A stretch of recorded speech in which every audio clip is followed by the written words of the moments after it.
Hello friends, I am your study mate Sarika Ramola और आज हम करने वाले हैं बहुत इंपॉर्टेंट टॉपिक जो एग्ज़ाम पॉइंट ऑफ व्यू से बहुत इंपॉर्टेंट होने वाला है। वो है राष्ट्रीय निर्वाचन आयोग। आप सब जानते हैं कि 2024 में जल्दी ही लोकसभा के चुनाव होने वाले हैं, तो इसके लिए ये जो टॉपिक है वो बहुत इंपॉर्टेंट होने वाला है।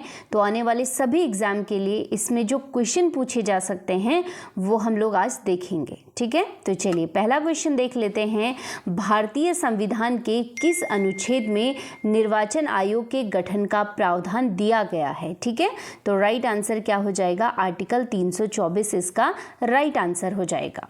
इसके बाद दूसरा क्वेश्चन देख लेते हैं। निर्वाचन आयोग कुल कितने सदस्य होते हैं? ठीक है, जो निर्वाचन आयोग है ये कितने सदस्य है, क्वेश्चन ये पूछा गया है। तो इसका जो राइट आंसर हो जाएगा वो हो जाएगा 3। ठीक है, इसमें से होते हैं एक मुख्य चुनाव आयुक्त और दो कौन होते हैं? 2 अन्य चुनाव आयुक्त होते हैं। ठीक है, तो ये क्वेश्चन बहुत इंपॉर्टेंट है, ध्यान रखिएगा। चलिए तीसरा क्वेश्चन देख लेते हैं। मुख्य निर्वाचन आयुक्त का कार्यकाल कितना होता है? ठीक है, मुख्य निर्वाचन आयुक्त पूछा गया है, ये यहाँ पे ध्यान देने की बात है। और इसका जो राइट आंसर हो जाएगा वो हो जाएगा 6 वर्ष या 65 वर्ष जो पहले हो। ठीक है, इसे ध्यान रखिएगा। अगर आपके पास पूछा जाता है कि निर्वाचन आयुक्त का कार्यकाल कितना होगा, तो तब ऑप्शन ए आप करेंगे 6 वर्ष या 62 वर्ष जो पहले हो। लेकिन यहाँ पर क्वेश्चन क्या है? मुख्य निर्वाचन आयुक्त पूछा गया है, तो राइट आंसर क्या हो जाएगा? राइट आंसर बी हो जाएगा। चलिए इसके बाद देख लेते हैं क्वेश्चन नंबर 4।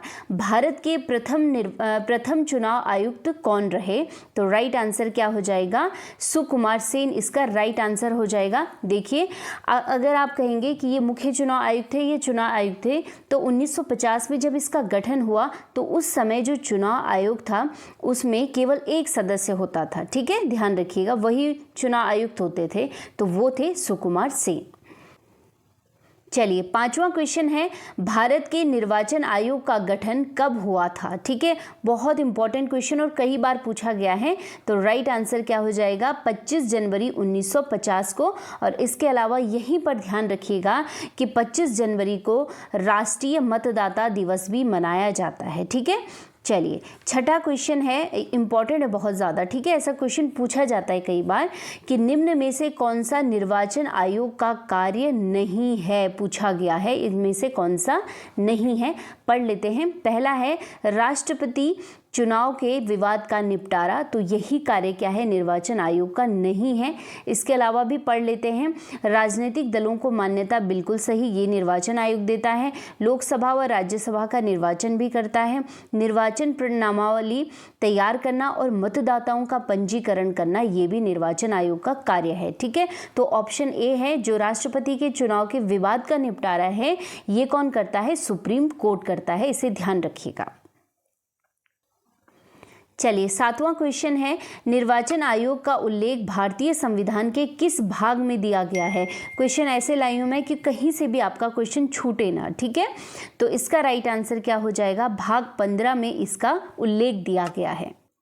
आठवां क्वेश्चन देख लेते हैं। भारतीय संविधान के किस अनुच्छेद में सार्वभौमिक वयस्क मताधिकार की व्यवस्था की गई है? सार्वभौमिक मताधिकार का मतलब है कि जब भी कोई स्त्री हो, पुरुष हो, किसी भी क्षेत्र, मूल वंश, जाति, कोई भी हो, अगर उनकी उम्र 18 साल हो गई है तो उन्हें मतदान का अधिकार होगा। ठीक है, ये व्यवस्था किस अनुच्छेद में की गई है? तो इसका राइट आंसर क्या हो जाएगा? आर्टिकल 326 इसका राइट आंसर हो जाएगा। ठीक है, चलिए 9वां क्वेश्चन है। किस अनुच्छेद में यह प्रावधान है कि किसी भी व्यक्ति को धर्म, जाति, जन्म स्थान, लिंग के आधार पर मतदान से वंचित नहीं किया जाएगा? तो इसका राइट आंसर क्या हो जाएगा? आर्टिकल 325 इसका राइट आंसर हो जाएगा। चलिए 10वां क्वेश्चन है। किस संविधान संशोधन द्वारा मतदान की उम्र 21 से घटाकर 18 वर्ष होना चाहिए था? यहाँ पे ठीक है, कितने वर्ष? 18 वर्ष।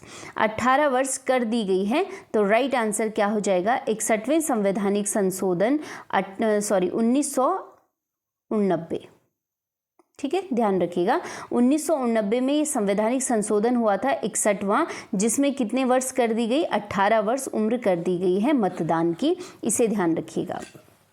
चलिए 11वां क्वेश्चन है, भारतीय संविधान के आर्टिकल 327 के अंतर्गत प्रावधान है। ठीक है, आर्टिकल 327 पूछा गया है, तो इसका राइट आंसर क्या हो जाएगा? संसद को चुनाव संबंधी प्रावधान बनाने का अधिकार दिया गया है इस अनुच्छेद के अंतर्गत। नेक्स्ट क्वेश्चन है 12वां, मुख्य निर्वाचन आयुक्त का पद किसके समान होता है? ठीक है, तो राइट आंसर क्या हो जाएगा? सुप्रीम कोर्ट के न्यायाधीश के समान ये पद होता है मुख्य निर्वाचन आयुक्त का। चलिए 13वां क्वेश्चन है, चुनाव आयुक्त अपना त्यागपत्र किसे सौंपते हैं? बहुत इंपॉर्टेंट क्वेश्चन और कई बार पूछा गया है, तो राइट आंसर क्या हो जाएगा? राष्ट्रपति इसका राइट आंसर हो जाएगा। चलिए 14वां क्वेश्चन है, निम्न में से कौन सी चुनाव आयुक्त की प्रमुख योग्यता है? इसमें बहुत सारे ऑप्शन हैं, तो हम पढ़ लेते हैं। 10 वर्ष तक सुप्रीम कोर्ट का जज रहा हो तो ये गलत है। 15 वर्ष तक हाई कोर्ट के वकील रहे हों, ये भी गलत है। 5 वर्ष तक भारत के महान्यायवादी के पद पे रहा हो तो ये भी गलत है। तो इसका राइट आंसर क्या हो जाएगा? नन ऑफ दीज, उपरोक्त में से कोई नहीं, क्योंकि भारतीय संविधान में कहीं भी निर्वाचन आयुक्त यानी चुनाव आयुक्त की क्या योग्यता होनी चाहिए ये नहीं बताया गया है। ठीक है, तो इसे ध्यान रखिएगा, कई बार ऐसा क्वेश्चन पूछा जा सकता है। चलिए 15वां क्वेश्चन है, भारतीय संविधान के किस अनुच्छेद के तहत संसद या राज्य विधानमंडल द्वारा चुनाव के संबंध में बनाए गए कानूनों को न्यायिक क्षेत्र से बाहर रखा गया है? ठीक है, न्यायिक क्षेत्र से क्या किया गया है? बाहर रखा गया है। तो राइट आंसर क्या हो जाएगा? आर्टिकल 329 इसका राइट आंसर हो जाएगा। ठीक है, चलिए 16वां क्वेश्चन है, निर्वाचन आयोग ने स्वतंत्रता के बाद प्रथम आम चुनाव कब संपन्न करवाए थे? तो इनकी जो स्थापना हुई थी, गठन हुआ था निर्वाचन आयोग का 1950 में हुआ था, और प्रथम आम चुनाव कंप्लीट जो हुए थे वो हुए थे 1952 में। इसे ध्यान रखिएगा। ठीक है, 17वां क्वेश्चन है, भारत की पहली व एकमात्र महिला मुख्य चुनाव आयुक्त कौन रही? ठीक है, महिला मुख्य चुनाव आयुक्त पूछी गई हैं, तो राइट आंसर क्या हो जाएगा? BS रमा देवी इसका राइट आंसर हो जाएगा। ठीक है, हालांकि इनका कार्यकाल बहुत छोटा था, लेकिन ये एक GK का क्वेश्चन है और बहुत इंपॉर्टेंट है, तो इसे ध्यान रखिएगा।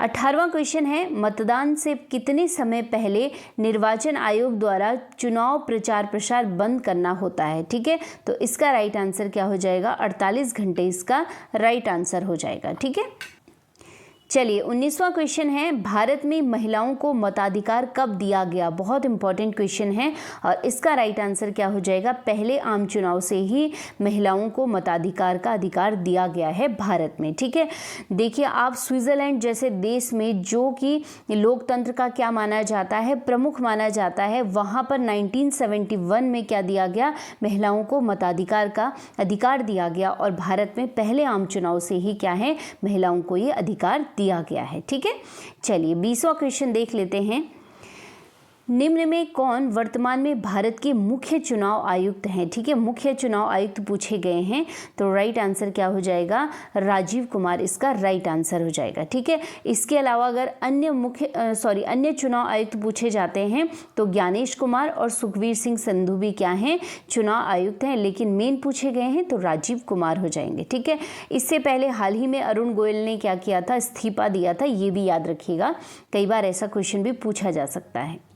चलिए 21वां क्वेश्चन है, निम्न में से कौन मुख्य चुनाव आयुक्त और चुनाव आयुक्त की नियुक्ति के पैनल में होते हैं? बहुत इंपॉर्टेंट क्वेश्चन है, क्योंकि इससे पहले मैंने आपको बताया कि इनकी नियुक्ति कौन करता है या ये अपना त्यागपत्र किसे देते हैं। ठीक है, तो वो हो गया राष्ट्रपति को, लेकिन यहाँ पे पूछा गया है कि जो समिति बनती है इनकी नियुक्ति से संबंधित, उसमें कौन कौन शामिल होते हैं, तो पढ़ लेते हैं कौन कौन। पहला है प्रधानमंत्री, बिल्कुल अध्यक्ष के रूप में होते हैं इस समिति में।